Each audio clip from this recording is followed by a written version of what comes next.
Assalamualaikum dan salam sejahtera. Terima kasih kerana masih lagi bersama-sama saya di dalam program YouTube channel Sembang-Sembang bersama Abang Mi. Okey, hari ini saya nak sembang pasal apa? Hari ini saya nak menceritakan pasal stroke. So, apa itu stroke? Okey, kita saksikan video ni sampai habis. Pastikan anda subscribe, like dan komen di bawah, dan ini boleh memberi inspirasi kepada saya untuk menghasilkan video-video di dalam YouTube channel ini. Saksikan sampai habis. Okey, terima kasih rakan-rakan kerana masih setia bersama saya. Okey, hari ini kita nak menceritakan pasal apa itu fungsi stroke. Okey, stroke ataupun ada orang panggil flash, ada yang panggil monoblock, tak kisahlah. Bila kita refer stroke is satu cahaya yang boleh bagi cahaya kilat. Dan kalau flash is something yang kalau you ada kamera lama, kamera compact kan dia ada flash dekat depan tu, the moment you tekan, flash tu pun menyala. Itu flash. Ataupun kalau kita pakai external flash, you bubuh dekat atas tu, bila you tekan shutter, flash pun menyala. Perlu ke kita pakai cahaya strobe ni? Tak boleh ke pakai continuous light? Sebenarnya ada sebab kenapa. Jadi kita pakai strobe ni bila mana continuous light tu kita tak boleh nak pakai. Misal kata you nak ambil gambar model, you pakai continuous light tu, you nak stay dekat f8, you kena cahaya you betul-betul kuat. Jadi dah lah you nak maintainkan ISO you, you nak dapatkan dia punya resolution tu best apa semua kan. Jadi pada ISO 100 you nak pakai f8, so cahaya you mesti kuat. Ini boleh menyebabkan model you tu mata dia pun sakit kan. Kemudian kadang ada juga color dia, kadang-kadang kita nak lawan cahaya matahari. So cahaya matahari tu sometimes datang daripada depan. So macam mana kita nak buat? Jadi kalau kita nak lawan pakai continuous light, jadi kita nak pakai power yang betul-betul kuat. Dan kemudian lepas tu dia cepat panas, mungkin hayat dia pun kurang. That's why kalau kita pakai strobe ni, kita tak payahlah pakai tenaga yang kuat sangat, dan kita simpan dekat dia punya kapasitor saja. Dia ada banyak sebab kan, kenapa kita nak pakai strobe ni kan. Kalau kita nak bergantung kepada natural light daripada matahari, so kalau kita nak pakai daripada matahari ni dia naik daripada sana, dia ada angle dia. Kemudian nanti tengah hari dia ada cacak kat atas kepala. Kemudian nanti bila dah petang nanti dia akan turun dekat sana. So dia ada angle dia. Ya, you susah lah kalau you nak ambil gambar macam tu, you nak kena tunggu pula masa-masa tertentu kan. So yang best dia bila you pakai strobe ataupun you pakai apa-apa artificial lighting ni, you boleh control, you boleh pakai bila-bila masa you nak kan. Katalah you shooting, you nak buat shooting tu, senario dia waktu pagi. Jadi waktu pagi you kena setkan dia punya cahaya tu, dia datang daripada cahaya yang rendah. Bila kena dekat tingkap tu, dia akan bagi efek. So efek tu adalah efek waktu pagi. Bila kita buat shooting ni, you rasa boleh ke shooting tu kita siapkan the whole pagi tu? Kadang-kadang dia ambil masa yang lama. Kita ada banyak shooting pagi. By the time you tunggu pukul 10 lagi, lampu cahaya matahari tu dah naik. Lagi pukul 12 lagi dah naik. Kemudian katalah you nak continue waktu malam, macam mana you nak buat? Yang bestnya kalau you lighting ni you boleh control, dia tak kisah kan. So kalau scene tu you nak buat sampai pukul berapa ke, even petang ke malam ke, you nak bagi nampak scene tu waktu pagi pun you boleh buat, sebab cahaya tu you boleh control kan. You boleh control dari segi masa. Kemudian lokasi cahaya tu pun you boleh set dekat mana you nak bubuh cahaya tu. You nak datang cahaya tu macam ni kan, nak datang daripada sini ke, nak datang daripada depan ke, nak datang daripada tepi ke, nak datang daripada belakang, you boleh set kat mana lokasi cahaya tu you nak kan. Kemudian lepas tu you boleh plan sudut cahaya tu, you boleh tick down, ataupun you nak macam mana, you boleh set kan macam mana yang you nak kan. Kemudian you boleh control the intensity of light tu. You nak cerah ke, you nak kurang cerah ke, you boleh set kan. Tak adalah macam waktu zaman dulu, waktu zaman Rembrandt. Kenapa dia panggil Rembrandt? Rembrandt ni dia salah seorang pelukis dia melukis potret. Jadi macam mana dia melukis potret? Jadi bila dia melukis potret, dia ada satu bilik, dia ada satu tingkap.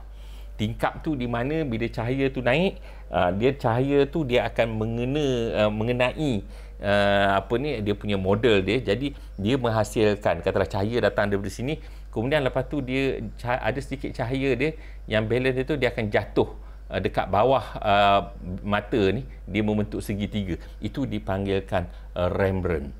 Jadi bila dia nak melukis tu, bila matahari dah naik sikit sampai ke atas, dia kena stop. Dia kena sambung besok pula. Kan payah kan, sebab dia nak kena tunggu matahari datang daripada situ. Jadi kan, pasal seni, pasal cahaya ni sebenarnya daripada dulu lagi dah ada dah benda ni. So dia orang dah pernah dah pernah mengimplementasikan macam mana position lighting ni nak bagi dia lawa, right? Okey, saya nak menceritakan macam mana flash ni berfungsi. Okey, flash ni dia menggunakan 4 biji bateri 1.5 volt, lebih kurang dalam 6 volt. Jadi 6 volt ni dia charge, dia charge sampai beribu-ribu volt untuk menghasilkan spark. Bila spark tu menyala, dan baru flash tu bam. Jadi you tengok tadi kan, daripada 6 volt tu kan dia boleh dia boleh charge sampai beribu-ribu volt. Jadi kalau kita punya flash kita rosak, jangan gatal-gatal nak pergi repair. Dia sangat bahaya dan dia boleh membunuh. Saya nak tunjukkan macam mana flash ni berfungsi. Okey, alright, kita tengok ni. Okey, kita tengok macam mana flash ni berfungsi. Okey. Flash ni berfungsi Okey, katakan I tekan butang trigger. Okey, I trigger dekat sini. I trigger dekat sini. Jadi apa yang akan berlaku bila I trigger dekat sini, kan, kapasitor yang simpan charge tu dia akan dia akan keluarkan cahaya. Dia akan keluarkan cahaya sampai dia dah habis dia punya charge dia, dan baru dia turun. Kemudian cahaya dia tak keluar dah. Okay. In between ni kan, dia punya kecepatan dia, cahaya tu yang keluar lebih kurang 1/1000 saat, kan? Ataupun tak semestinya 1/1000 saat, ataupun mungkin dia boleh jadi lebih, ataupun mungkin boleh jadi kurang, bergantung kepada kamera tu lah. Jadi maksud dia, apa yang saya nak beritahu kat sini, cahaya tu clash tu, boom, dia cepat, dia keluar cepat. Okey, ini adalah yang untuk kamera-kamera yang lama. Jadi kalau kamera yang lama ni, dia kalau siapa-siapa yang pakai yang kamera zaman-zaman dulu tu, kan, bila you bubuh ni kan, bila you on kan you punya flash tu kan, dia dengar bunyi tu, maksud dia tengah charge lah. Kemudian bila dia dah keluar warna oranye, so you dah boleh tekan gambar. So bila you tekan gambar, bam, dia keluar. Kemudian lepas tu kan, untuk you nak ambil gambar the next gambar, you kena tunggu lagi. You kena tunggu. Proses tu dia panggil recycle time. Kalau bateri you tu baru, dalam masa 2 saat, mungkin lepas tu dia dah fully charge. Tapi kalau you dah ambil banyak kali, katalah filem you tu filem 12 ataupun filem 24 ataupun 36, lepas dah lama-lama tu kan, lebih kurang katalah you dah ambil lebih kurang dalam 8 keping gambar betul, dia punya recharging time dia tu jadi sedikit lama, mungkin 5 second. Jadi kan, katalah waktu you lepas you nak ambil gambar, katalah you nak ambil gambar penyampaian penyampaian sijil ke apa kan, orang yang pertama dapat gambar, orang yang kedua dapat gambar, jadi orang yang ketiga, orang yang keempat apa semua, you kena tunggu dia punya recycle time dia.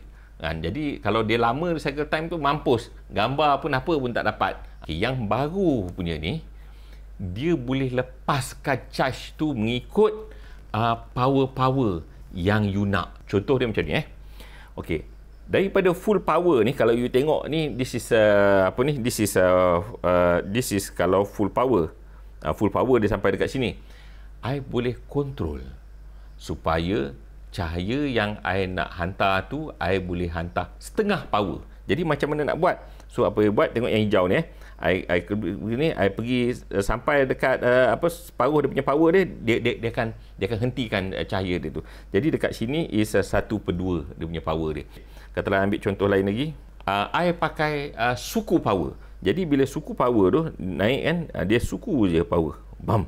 Kemudian lepas tu dia dah tak nyala. Okey, kelebihan dekat sini bila I pakai suku saja power, so I ada 3/4 lagi. Jadi bila I ada power dalam kapasitor 3/4 lagi, kemudian lepas tu I boleh simpan ada 3 lagi power I boleh guna. Jadi I boleh guna 1, 2, 3. Jadi kan kalau kata ni 1/4, ni 1/4, ni 1/4 kan. Jadi I boleh shoot lagi 4 gambar. Pam pam pam. Kemudian baru dia recycle. Kan? Kalau yang jenis yang lagi best lagi, you boleh keluarkan 1/128 power cahaya. Meaning to say you boleh tekan 128 kali sementara nak tunggu dia punya recycle time. Dia dia 128 kali. Tapi bila power you 1/128, power you tu sikit. Dia tak banyak, dia tak cerah lah macam kalau you pakai full power ataupun setengah power, 1/4 power, 1/8 power. Yang tu power yang kuat. Jadi bila dah sampai, dah lebih dah 1/32, 1/64, mana cahaya yang you pakai tu dah berkurangan. Okey. Itu cerita apa nama tu lah. Cerita power yang maksud dia dalam kapasitor ni kita boleh kontrol. Kita boleh kontrol berapa banyak cahaya yang kita nak keluarkan. Okey. Ada satu lagi flash, iaitu kita panggil auto flash. Auto flash ni macam mana? Okay, auto flash ni dekat dia punya flash tu dia ada sensor dekat bawah dia. Dia akan ukur berapa banyak cahaya yang kena pada subjek. Bila dah cukup, apa yang dia buat, dia akan cut off. Contoh dia lah.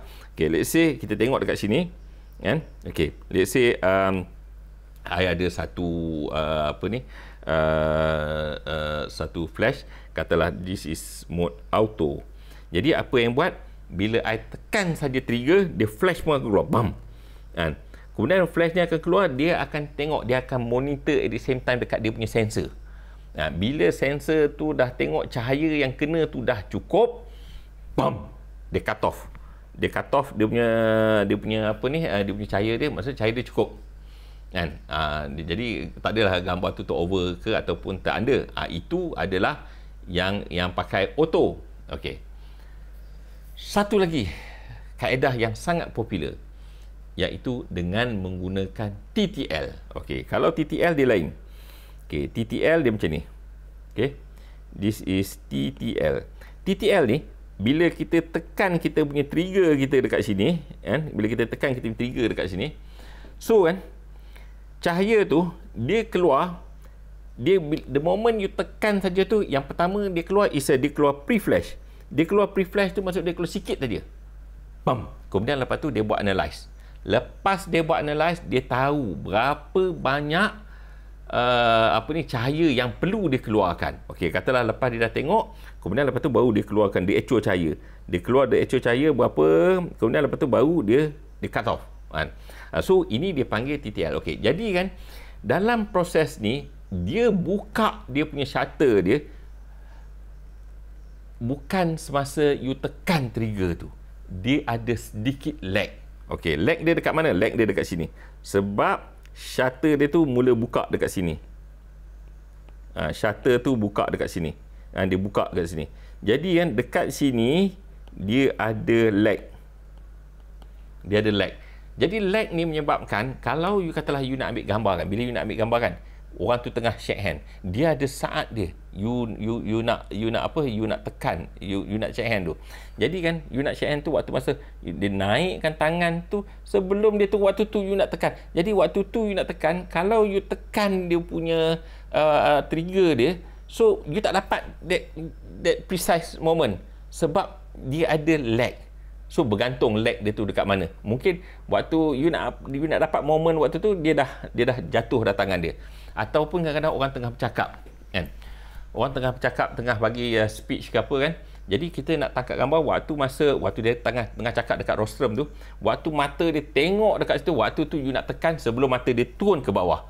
Jadi kadang-kadang kalau nasib you tak baik kan, jadi bila you time you tekan tu, waktu you tekan tu memang you nampak mata dia straight ke depan, tapi kan lepas you tekan tu, kan, dia turun mata dia ke bawah, jadi gambar yang you dapat tu waktu mata dia turun ke bawah.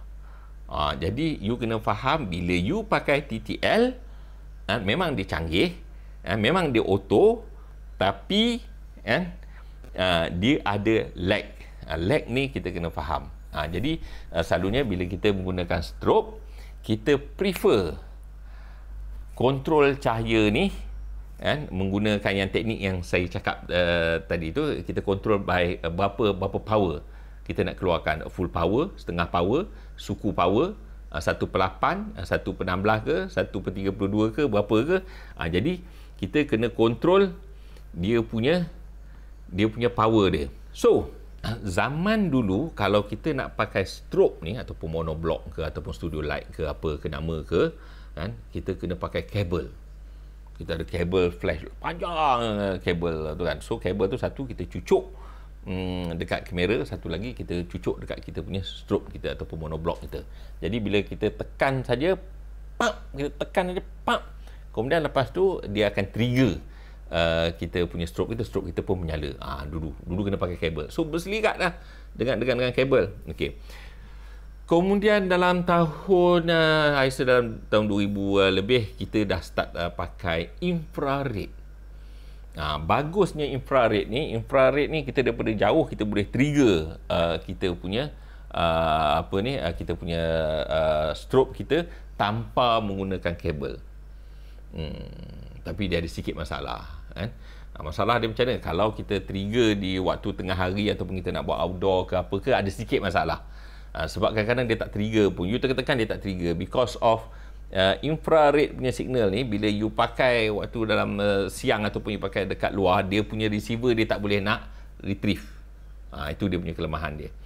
Kemudian lepas tu macam mana dia overcome? Okey, dia menggunakan radio frekuensi pula. Radio frekuensi ni okey. Radio frekuensi ni dia ada lah berapa megahertz frekuensi kan. So bila you tekan dia trigger pakai radio frekuensi, dia akan hantar signal dekat receiver dekat strobe tu akan boom, akan menyala. Jadi dia kena ada satu alat kita bubuh dekat kamera sebagai transmitter, kemudian kita ada satu lagi alat kita bubuh dekat strobe sebagai jadi sebagai receiver. Satu transmitter, satu receiver.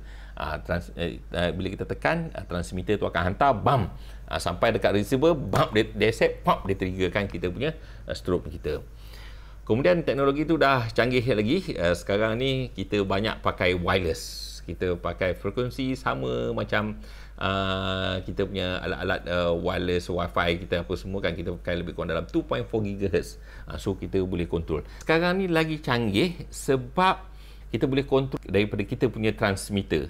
Contoh dia lah, bila I on kan, I buat ni, I boleh kontrol dari sini. Kalau I nak TTL ke, I nak power ke apa ke, I boleh set dekat sini. I boleh kontrol dia punya power, pusing je berapa dia punya power yang I nak, semudah macam tu. Jadi itu saja perkongsian saya untuk hari ini. Jadi kalau ada sebarang pertanyaan, jadi kawan-kawan boleh tanya soalan kan, boleh tanya soalan, tulis dekat bawah, insya-Allah kita akan jawab bersama-sama. Dan jangan lupa untuk mana-mana rakan, kalau video ni sangat memberi manfaat kepada anda, jangan lupa untuk subscribe, like dan share kepada mana-mana kawan-kawan yang lain.